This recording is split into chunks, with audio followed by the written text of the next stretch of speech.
First, let's start with this dramatic new escalation in the Middle East. President Biden strikes against the Iranian-backed Houthi rebels in Yemen.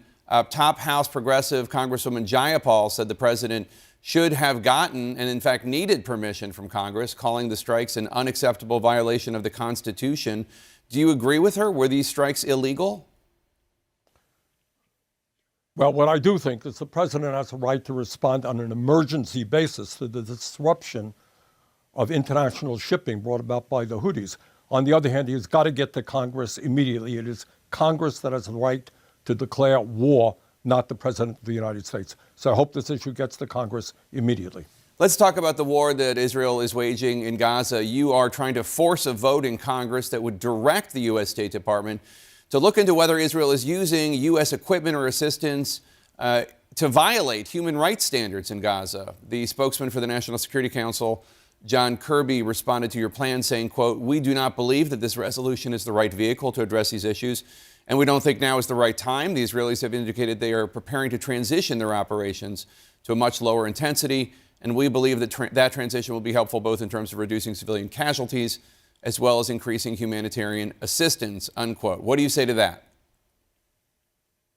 I strongly disagree. Jake, we have got to, as Americans, take a very deep breath. What is going on in Gaza right now is a horrendous humanitarian catastrophe. We're looking at 23,000 people who have been killed, almost 60,000 have been wounded, and 2/3 of the people who have been killed are women and children. You're looking at 70% of the housing units in Gaza that have been destroyed. Jake, if I use the word Dresden, Germany to you, you think about the horrific destruction during World War II of that city. What is going on in Gaza now in 3 months is worse than what took place in Dresden over a 2-year period. This is a catastrophe. And now, according to the United Nations, after you have 1.9 million people displaced from their homes, they don't have food, they don't have water, they don't have medical equipment, they don't have fuel, what you are looking at is imminent starvation. Children are starving to death. So my view has been from the beginning, Israel has a right to respond to this horrific terrorist attack from Hamas. But you do not have a right to go to war against an entire people, women and children.